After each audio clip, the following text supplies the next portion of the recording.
سڵاتان لەبێتوم کاتتان باش من هاژە غەفورم لە هەفپەیڤینێکی تایبەت لە وڵاتی ماراتۆ لەگەڵتانە بم کە لەگەڵ بەڕێز دکتۆر محەممەد شکری سەرۆکی دەستەوە بەرهێنانە بێت. بێگومان سەردانی هەر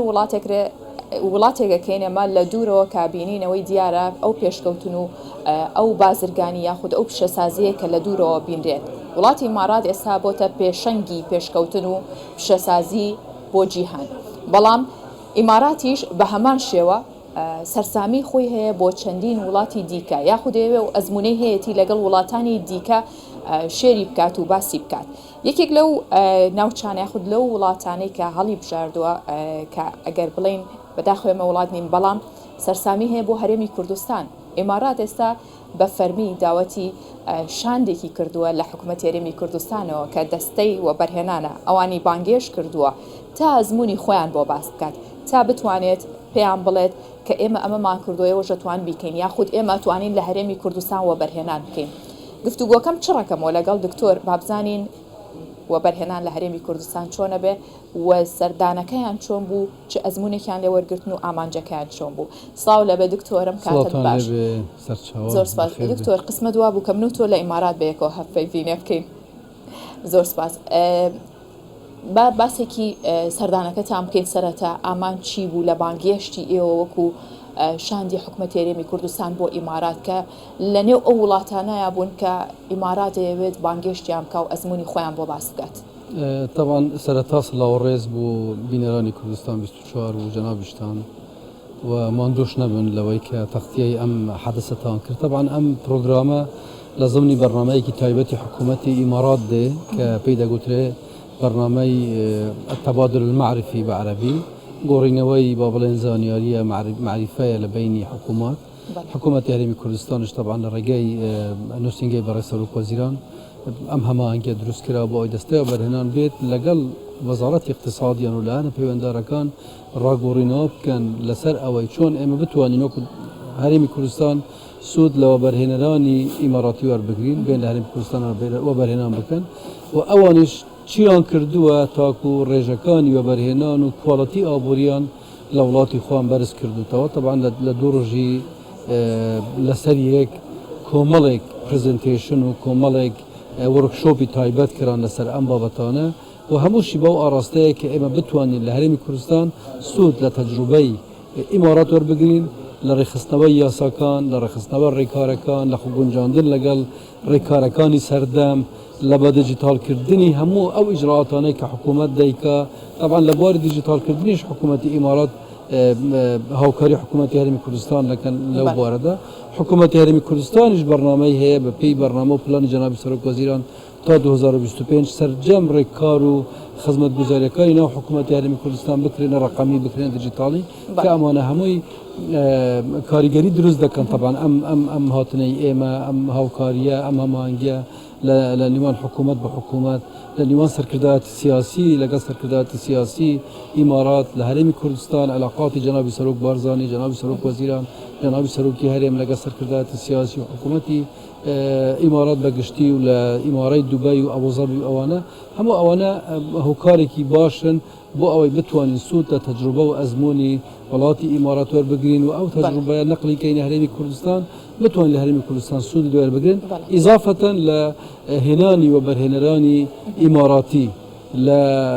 لە بۆ هەرێمی کوردستان کە ئەمڕۆ کە خۆیان باسییان کرد 2 تریلیۆن دۆلاری ئەمریکی ئەوان ئەسێت ئەسۆلیان هەیە لە بۆ ئەستثمارەت لە دەرەوەی ئیمارات. طبعا بەشێک لەوەی لەو ئەسۆڵانە بێن لە هەرێمی کوردستان ئەو ئەستثماراتانە ئێمە لە بواری ژێرخانی ئابووری لە بواری قەتاع ئەساسیەکانی ئێمە سوودی لێوەربگرین بە دڵنیایی تەسیرێکی زۆر ئیجابی لەسەر بواری ئابووری لە هەرێمی کوردستان دەکات. باشە دکتۆر هەرێمی کوردستان لە چوارچێوەی ئەو پلانیانەیە کە ئەیانەوە بەرهێنان بکەن ئیمارات ڕاستە ناوچەیەکە کە چەندین وەبەرهێنی لە جیهانەوە هێناوەتە ناوخۆ و وای کردووە کە ئەم ژینگە لەبارە دروست کات لە بواری ئابووریا بەگشتی. بەڵام ئەوانەیانەوێت چی بکەن لە هەرێمی کوردستان؟ طبعا ئەوان دەیانەوێت یەکەم جار یارمەتی دەربن لە چاککردنی ژینگەی ئابووری و ژینگەی وەبەرهێنان لهريمي كردستان تاكو جنگي آبوري و جنگي وبرهنا ما بيتا جنگي كي راكيشر بو برهنران يعني جنگي كي گنجاو وكو اوي اوان كرديتيان لمسألة ياساكان يعني استقرار هبه لمسألة جرخاني آبوري پیشکوتن هبه لمسألة خدماتی دیجیتالی برای پیشونی باش هبه اما همو رگا خوش دکن بتوانین اوان بتوانن بین لهرمی کردستان باشه کاته ایو چیان بوکن اوان یعنی امشتانه بکن ایو چونه توانن لرخصتنی او یاسانه هما هنگ بن لگلیان لراکشانی سرمایی بیانی هما هنگ بن لگلیان ایو چونه توان لگلیان طبعا بدلنیای حکومت هرمی کردستان شخص جنابی سروک وزیران رؤیه کی واضحی لسر او بابتی هی که خارطه طریق دان رو با ای بتوان ره دیجیتال کردنی همو حکومت هرمی کردستان و 2025 لو مدعی استای مانگی دی 2023 تاکو 2025 او هنگاوانه پیوسته بنرین بو درست کردنی جنگه کی لباری اقتصادی لهرمی لبارتر لاستا لهرمی کردستان تاکو بتوان ری خلقی بیانی بیت لهرمی کردستان کار بکا طبعا کار لسر سیستمی باقی دکره بابتی هجماری من کومالک اجراءاتی ترک لکردستان استدکرین و سرپرشتی راستاخون جناب سروک وزیران بو اوای او جنگه درست بکرێت لەگەڵ ئەمەشدا ئەمانە هەندێک مؤسسات گرنگ لێرە هەن لە ئیمارات بێن لە هەرمی کوردستان بکەنەوە وەکو ژوورە بازرگانیەکان کە لە بواری ئینتەرناشنال کار دەکەن ئەمانە لە هەرمی کوردستان بکرێنەوە ئەمە ڕێخۆش دەکا بۆ ئای کەمیەکی زۆری یعنی خەڵکێکی زۆری وە بەرهێنەرانی ئیماراتی بێن لە هەرمی کوردستان کار بکەن و بە شێوازێک کە ئێستا دەستیان پێ کردووە لە داهاتوودا ئینشاءڵڵا زیاتر دەبێت. باشە دکتۆر هەندێک ئاستەنگی هەیە لە هەرێمی کوردستان لە ڕووی یاخود بڵین دابینکردنی شوێن بۆ کارگەکان بۆ بەرهێنان هەموو ئەم بابەتانەی دیکە ئێوە چیەکەن بۆی کە ئاسانکاری زیاتر بکەن بۆ ڕاکێشانی وەبەرهێنان بە تایبەت ئێستا کە لە ناو دەستەی وەبەرهێنان یەکەیەکی تایبەتتان کردوتەوە ئەم یەکەیە کاری چییە بێت و ڕۆڵێکی خێرا و گرنگیە بێت لە ئاسانکاریەکان طبعا ئێمە ئێستا لە یەکەی وەبەرهێنانی دەرەکی کە لە دەستەی وەبەرهێنان هەیە و لە هەموو پارێزگاکانیش وحدەیەکی تایبەت وەکو لینک دروست کراوە ئێستا طبعا ئێمە لە قۆناغی دروستکردنی معلوماتین لەسەر ئەو بابەتە بتوانین خاریتەیەکی باشی وەبەرهێنانمان حاضر هەبێتن سایتێکی باش invest.gov.kr دروست کراوە و نەخشەی وەبەرهێنان بە حەدێک لە ناوێ دانراوە إضافة لەوەی ئێمە ناوملکەی تایبەت بە دوینگ بزنس لە هەرمی کوردستان دروست کراوە یعنی وەخەریکین لە ڕووی معلوماتە خۆمان تهیئە دەکەین لە ئەخیرین کۆبنەوەی ئەنجومەنی باڵای وەبەرهێنان جەنابی سەرۆک وەزیران فەرمانی کرد بە هەموو وەزارەت و لایەنە پەیوەنددارەکان لژنەیەکی تایبەتیش بۆ ئەم بابەتە دروست بووە کە بتوانین زمینەیەکی باشتر بووە بەرهێنان لە هەرمی کوردستان دروست بکەین ابتداءً لە دروستکردنی خاریتەی وەبەرهێنان زەویە ئیجراعاتی پێدانی زەوی بۆ وەبەرهێنان دواتر ڕێکارەکانی دەستپێکردنی مەناطقی سناعی کە مەساحاتی زۆری زەوی دەستنیشان دەکا و یعنی شوێنی لەبار دروست دەکا بۆ وەبەرهێنان هەموو ئەمانە هاوکار و یارمەتی دەردەبن بۆ ئەوەی بتوانین خەڵکێک لە ئیمارات بێت لە هەرمی کوردستان بە ئاسانی ئیش بکە ئەو پرۆژانە دیار بن کە بیانەوە لە چه پرۆژەیەک ئیش دەکەن و دواتر مۆڵەتێکی ئاسانی وەبەرهێنان و هەموو ڕێگاکانیان بکراوە بێتن یعنی ئاسان بێن ئیش بکەن و ئاسان ڕێکارەکانیان بۆ جێبەجێ بکرێت و قازانجیش بکەن تاکو خەڵکی تر لە دوایان بێتن لە وڵاتە باشە دکتۆر هەندێک جار لە یاساکانە کێشە دروستە بێ بۆ بەرهێن یاخود زۆر جار ئێوەش کێشەتان بۆ دروستە بێ لەگەڵ وەبەرهێنێکا کە یاسایەکەیە ڕێگرە لەوەی کە لەگەڵ پێشکەوتنە سەردەمیەکانە بڕوە پێشکەوتنەکان پێویستی بۆیەکە یاخود یاساکانی بۆ بگۆڕدرێ لەم بوارە ئێوە چیتان کردووە تا لە هەرێمی کوردستان لە قۆناغی داهاتوو پێم وابی یعنی ئەوەی کە ئێمە لێرە بینیمان ئەمانە مرۆنەتێکی زۆریان هەیە لە گۆڕینی قانونەکان 2 ساڵ قانونیان دانەوە ساڵی سێم ئیلغایان کردیتەوە قانونەکێنیان هەیە متابعەی با بڵێن پێشکەوتنە نوێیەکانی جیهان دەکەن بە شێوازێک کە هەر ڕێکارێکی نوێ پێویست بیت ئیزافەی سەر قانونەکەیان دەکەن بۆ ئەوەی بتوانن خەڵکی زیاتر بێت لە وڵاتیان ئیش بکاتن تەغییراتی زۆر گەورەیان کردو ئێمەش لە هەرێمی کوردستان بێگومان پێویستیمان بەوەیە ئێمە بتوانین ئەو هەموو قانونەی کە هەیە کە لە بواری ئابووری تەشریع کراون پێویستە بە شێوازێک بن یارمەتی دەربن بتوانین مەساحەیەکی فراوانی ئیشکردن بۆ خەڵک لە هەرێمی کوردستان پێویستە حکوومەت پێشنیار بکە پێویستە پەرلەمان ئەکتیڤ بی لەوەی کە بتوانی ئەو قانونە بە سرعەت تشریع بکە بە شێوازێک بی کە یعنی حکوومەت بەگشتی لە هەموو وەزارەتەکان هاوکار و هەماهنگ بن بۆ دروستکردنی ساحەیەکی باشتری ئیشکردنی اقتصادی بۆ شەریکات بۆ خەڵک بۆ بەرهێنەری بیانی بۆ بەرهێنەری ناوخۆیی بۆ هاتنی خەڵکی خاوەن خبرە تاکو بێن لەو ساحەیە ئیش بکەن طبعا دەبی قانونەکان هەموو یارمەتی دەربن هەر لە قانونی ئیقامەوە دەگری هەر لە ئیجراعاتی تەسجیلی شەریکاتەوە کە ئێستا بوویتە ئەلکترۆنی و زیاتر ئاسانکاری زیاتر بکرێ لە پێدانی موافقات بۆ دروستکردنی پرۆژە لە پێدانی زەوی لە دەرکردنی وڵات یا بەرهێنان ئەمانە هەمووی پێویستە ئاسان بکرێن واضحیش بکرێن گۆڕانکاریان لەسەردا بکرێتن یعنی گونجابی لەگەڵ ئیجراعاتی ئێستای سەردەم لە وڵاتانی تر باشتر بی تاکۆیان بتوانین خەڵک بێنی لە هەرێمی کوردستان ئیش بکاتن چونکە ئەگەر ئیجراعاتی ئێمە یاساکانی ئێمە ڕێکارەکانی ئێمە باشتر نەبن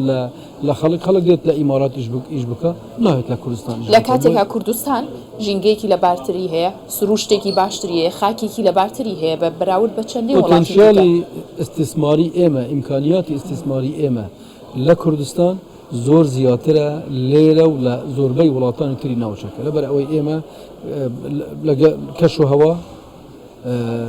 زەویەکی باش چیا معادن لەسەر عرض و لە ژێر زەوی با بڵێن هەبوونی ڕووبار هەبوونی ئیمکانێتی دروستکردنی ژێرخانێکی ئابووری زۆر گەورە یعنی ئەمانە هەمووی جگەلەوەی نەفت و غازیش هەیە ئەمانە هەمووی دەکرێت ببێتە ئیمکانیەتێکی زۆری وەبەرهێنان لە هەرێمی کوردستان کە ڕەنگە کەم وڵاتی دنیا ئەوەی کە ئێمە لە کوردستان هەمانە ئەوەی لە کوردستان هەیە لەو ئیمکانەتانە کە لەبەردەستە تەنظیم بکرێت بە باشتر بە دڵنیایی زەخمێکی زیاتری استیسماری دروست دەکات هەنگاوەکان دەست پێکراون ئێستا کەرتی بانقی خەریکە تەنظیم دەکرێت کەرتی معلوماتی خەریکە تەنظیم دەکرێت کەرتی با بڵێن تەکنۆلۆژیا خەریکە تەنظیم دەکرێتن بازار خەریکە دەکرێتە بازارێکی منەظەم و تەکنۆلۆژی و بۆ ئەوەی لە کاش دوورکەوینەوە ئەمانە هەمووی هەنگاون دەبی خێراتر بکرێن تا بتوانین ئەو بازارە دروست بکەین تەکی دەکەیتەوە سەر خێرایی زۆر دووپات دەکەیتەوە سەر خێرا ڕێکخستنی کارەکان ئەزانین کە وەبەرهێنان کراوە لە کەرتی وزەوە هیچ داهاتی ئەم هەرێمە و بە عێراقیشەوە پشتی بە نەوت بەستووە بە وزە بەستووە بە شێوەیەکی گشتی بەڵام ئێستا حکومەتی هەرێمی کوردستان و ئێوەش زۆر هەوڵێن بۆ هەمە چەشنکردنی داهات ئەمە پێویستی بە وەبەرهێنانە لە چەندین کەرتی دیکەیە ئێستا وەبەرهێنان پێویستە لە چیا بکرێت جیا لە کەرتی وزە و پیشەسازی و یاخود نیشتەجێبوون چی پێویستە بەپی سەردەم ئەوەی بینیتان لە ئیماراتی عەرەبی چییە کە ئێستا وەبەرهێنانی تیاکەن زۆر پێشکەوتوانە بێت طبعا وەبەرهێنان لە بنای تەحتی لە ئەنفراستراکچەر بە تایبەتی لە ڕێگاوبانەکان زۆر گرنگە لە داهاتوو لە هەرێمی کوردستان بکرێتن خطوتی نەقلی قطارە کە هەر چۆنێک دەبی پەلەی تێدا بکرێت و نیشتدا بکرێتن خطوتی نەقلی گشتی لە نێوان خودی شارەکە تاکو کولفەی نەقلی خەڵک کەمتر بکرێتەوە دروستکردنی سەدەکانە دروستکردنی ڕێڕەوەکانی ئاوە بۆ بەرئاوکردنی زەویە کشتتوکاڵیەکانە لە هەرێمی کوردستان لە ئەنجامی ئەو شکە ساڵی چەند ساڵی ڕابردوو هەبووە و ئاستی ئاوی ژێرزەوی کەمتر بوویتەوە ئەمانە یعنی چەند نقطەیەکی زۆر ئەساسی و محوەری پێویستە ئیشیان لەسەر بکرێ و کاریان تێدا بکرێ جگەلەوەی ئێمە لە پلان و بەرنامەدا کە چەندین مەناطقی سناعی دروست بکرێت دەبی هەلە بکرێتن لە ئیتفاکردنی ئەردەکانیان تەسلیمکردنیان بە دەستەوە بەرهێنان و دەستەوە بەرهێنش بداتە متەوەرێک خەدەماتی بۆ دروست بکاتن ئەمانە دەبی بە پەلە بکرێن بۆ ئەوەی ئێمە بتوانین زەخمێکی زیاتر بە بواری وەبەرهێنان لە هەرێمی کوردستان بدەین جگەلەوەش هەرێمی کوردستان دەتوانین لە هەموو کاتێکدا لە بواری کشتتوکاڵ میزەی تەنافوسی هەیە دەتوانین زۆر بە باشی ئیدارەی بکە منتەجاتی هەرێمی کوردستان لە وڵاتانی تر باشتر بێ تامەکەی خۆشتر بێ و دەتوانێت پرۆمۆشنی باشتری بۆ بکرێتن ئەوەش پێویستی بە دیعایەکی باشترە بە پاکێجینگی باشتر هەیە بۆ ئەوەی بتوانرێ یعنی جوانتر پێشانی خەڵک بدرێ و لە بازاری بۆ پەیدا بکرێتن طبعا بازار پەیداکردن بۆ کەرستا و کاڵاکان ئەرکی هەموو دەسەڵاتەکانی حکوومەتە پێویستە ئیشی لەسەر بکەن و ئیشێکی باشیش لەو بارەوە کراوە و ماندووبوونێکی زۆریش لە خودی جەنابی سەرۆک وەزیران مەکتەبی جەنابی سەرۆک وەزیران وەزارەت و لایەنە پەیوەنددارەکان هەبووینە ئەمانە چەند نقطەیەکی محورین پێویستە کاریان لەسەر بکرێ نقطەیەکی تری ئەساسی هەیە بابەتی دروستکردنی ژێرخانێکی تەواو بوو گەشت و گوزار لە هەرێمی کوردستان کە ئەستثمارێکی یەکجار زۆری تێدا ئێمە ئێستا لە دەستەوە بەرهێنان لەگەڵ دەستەی گەشت و گوزار 67 پرۆژەی وەبەرهێنانی گەشتیاری گەورە لە ناو خەریتەی ئەستثماری گەشتیاری دانراوە هەمویان لە ناوخۆنیان خود لە دەریشەوە هاتوون کەەوە بەرهێنانەکەن هیچ سەرمایه‌داری ئەوانە پرۆژان حاضرن پرۆژەکان بدرێتەوە بەرهێنەران بێن کاری حاضرن. لەسەر بکرێن ئەگەر ئەمانە جێبەجێ بکرێن و بەباشی تاعاملیان لەگەڵ بکرێتن کواڵەتی گەشتیاری لە هەرێمی کوردستان بەرز دەبێتەوە ئێمە وەختێ چاوەڕێ دەکەن و گەشتیاران لە وڵاتانی خەلیجیش بێن لە جیاتی بچنە دوورتر لێرە مەسافەی تەیارە 2 ساعتە بۆ هەولێر بۆ سلێمانی بە تەیارە دەتوانن هاتوچۆ بکەن ئاسانتر دەگەن شوێنی خۆشتر دەبینن بەڵام بە شەرتێک ئێمە بتوانین کۆمپلکسی گەورەی سیاحی لە هەرێمی کوردستان دروست بکەن لەوەی کە لە وڵاتانی دنیا هەیە ئێمە شوێنی زۆر باشمان هەیە شوێنی زۆر ئەو توانە مرۆیە هەیە دەبی دروست بکرێ طبعا لەگەڵ ئەم دەخاڵی کە باسم کردن خاڵێکی ئاساسی و محوری هەیە دروستکردنی خەڵکە بۆ ئیشەکانە کە ئێستا ئێمە لە دەستەوە بەرهێنان عقدێکمان لەگەڵ IFC دروست کردووە 4 خاڵی سەرەکیە خاڵێکی لە هەمان گرنگتر و محوری تر ئەوەیە کەپاسیتی بڵدینگە ئەوەی کە بتوانین توانای مرویی لە فەرمانبەرانی خۆمان یۆ بەرهێنان لە تەعاملکردن لەگەڵ کەرتی تایبەت چه لوکال بی یعنی چه یعنی و برهنه درکی بی بتوانن تعامل بکن و ریان پیشاندن بین استثمار بکن لهریم کوردستان نک عوائق و مشاکلی هم دروست بکن دبی ام کپاسیتی بلدینگ دروست بکرێتن و هر وها بو یعنی بو همو لایەنە کانی تری حکوومەتیش ئەمە دروستە کە پێویستە کار لەسەر دەستی کار بکرێتن وەزارەتی کاروباری کومەڵایەتی دەبێ ئەکتیڤتر بێ لەو بابەتە و ئێستا خەریکیشی باشیان کردووە وەزارەتی خوێندنی باڵایە وەزارەتی پەروەردەیە معاهدە کەرتی تایبەتە لەو بوارە کوردستانیش لە چەند ساڵی ڕابردوو خەڵکێکی زۆر باش لە زانکۆ تەخەڕوجی کردووە بە تایبەتی زانکو باشەکانی هەرێمی کوردستان کە زانکو زۆر باشمان هەیە جیلێکی باش دروست بووە ڕەنگە بە تەدریبێکی کەم بتوانانی کواڵەتی و کەفاەتی جیهانی لەو گەنجە نوێ کەواتە کێشە دروست نابێت لە هێزی کارە لە ناو هەرێمی کوردستان هێزی دەستی کاری ناوخۆ چونکە سەرۆکی حکوومەت بەردەوام جەخت لەواکاتەوە کە بە هەر شوێنێک دامەزرێ 175 هێزی کاری ناوخۆ بێت لە تەجروبەی ئیماراتی ئەوەی کە ئێستا هەیتیان لێرە ئەوەی لە درۆژی ڕابردوو ئەمە مناقشەمان لەسەری کرد لە وحدەیەکی تایبەتیان هەیە بۆ ڕاکێشانی خەڵکی مبدع باسییان کرد لیستێکیان مەسەلەن عرض کردین لە دکتۆر دەستیان پێ کردووە مەهەندسە پرۆفسۆری زانکۆیە یەکێک مەسەلەن شارەزا لە ئەنتەرنێت یەکێک شارەزا لە حرفەیەکی محدد کە تەقدیمی تەڵەبات دەکەن ئەمانە ئیقامەیەکی زێڕینیان دەدەنێ بۆ 10 ساڵ دەرن وەرە لێرە ئیش بکە و ئیمکانیات و یعنی ئیجراعاتی باشی بۆ دروست دەکەن تاکو ئەو خەڵکە مبدوع بێت لە وڵاتەکەیان ئیش بکە ئەمە بۆ هەرێمی کوردستانیش دروستە پێویستە ئێمە ئەو ڕێیە بکەینەوە خەڵکی مبدع خەڵکی زیرەک خەڵکی بەتوانە بێت لە هەرێمی کوردستان ئیش بکاتن ئێمە دەتوانین لەوە دەتوانین مستەشفای باش لە هەرێمی کوردستان دروست بکرێ و ئیدارە بکرێ لایانی هەندەسی زۆر باش بکرێ و ئیدارە بکرێ شەریکاتی باش لە هەرێمی کوردستان دابمەزرێ لە ڕێگەی ئەوە ئێمە ئیجراعاتی ئیقامەی خۆمان ئیجراعاتی ئاسانکاریکردن باتنی خەڵکی بیانی لەگەڵ ئەوەش دەتوانای خەڵکی ئێمە لە هەرێمی کوردستان بەرز بکرێتەوە ئەو 175 جێگیر بکرێت 125ەکە خبراتی عالەمی بێتن بە دڵنیایی دەتوانین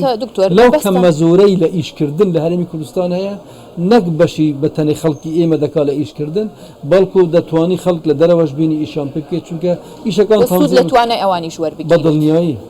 باشە ئێستاوەی بینین وەبەرهێنێکی زۆر هاتوۆتە هەرێمی کوردستان سەرمایان خستۆتە گەڕ چی بکرێت بۆی کە ئەم وەبەرهێنە نەک بتۆرێت و بڕوات بگرە سەرمایی زیاتریش بەخاتەگەر لە ئەوانەی کە لە هەرێمی کوردستان ئەوانەی لە هەرێمی کوردستان جەنابی سەرۆک وەزیران پێش هەفتەیە کوبوونەوەیەکی باشی لەگەڵ وەبەرهێنەرانی هەرێمی کوردستانی هەبوو طبعا ئەوانەی با بڵێن وەبەرهێنەری سەرەکی بوون بەشێکی زۆریان نەهاتبوونە کوبوونەوە کە بەڵام ئەوانەی کە دعوت کرابوون ئەوانە بوون کە لە هەموو شارەکانی هەرێمی کوردستان بوون و اعتیبارن کە وەبەرهێنەری سەرەکی هەرێمی کوردستان داوای لێکردن کە ئەستیسمارەکانیان زیاتر بکەن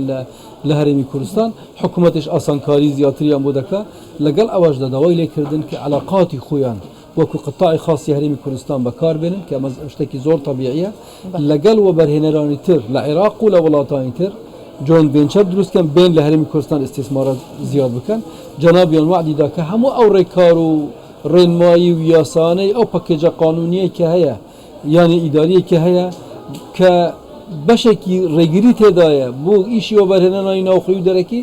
ڕێکی بخاتەوە و وآسانکاری زیاتر پیشکش یا برهنه‌دان بکرد. طبعا مؤسساتی لدوای او کوبنه انجمنی بالا کرد، مؤسسات حکومت اوانی معنین با کاری تکلیف کردن با اوی بتوانن خارطه کی باشتری ایش کردن لهرمی کردستان دابره که بریتی بلا آسانکاری زیاتر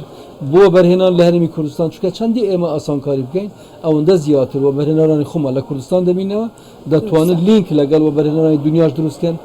بیان هن لهرمی کردستان کاریان لگل بکن. باشە دکتۆر دوایین پرسیارت لێ یەکەم و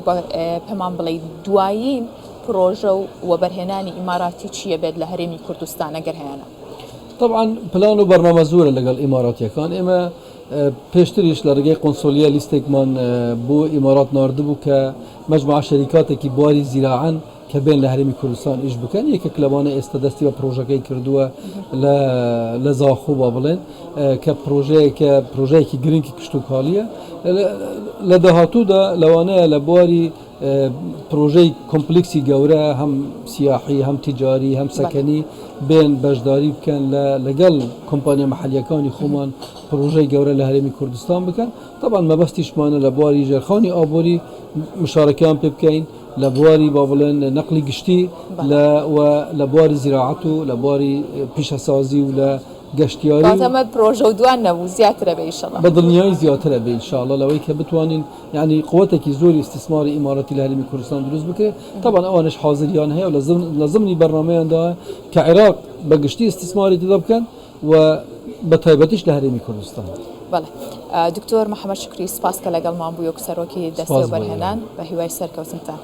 زۆر سپاس. بێگومان سەرکەوتن و پێشکەوتن بەرەو پێشچوونی ئابووری هەرێمی کوردستان بۆی کە ئەم کوردستانی هەمانە ئەوەندەی دیکە چاوی جیهانی بچێتە سەر بۆی کە بێن سەرمایەکانیان بخەنەگەڕ لەسەر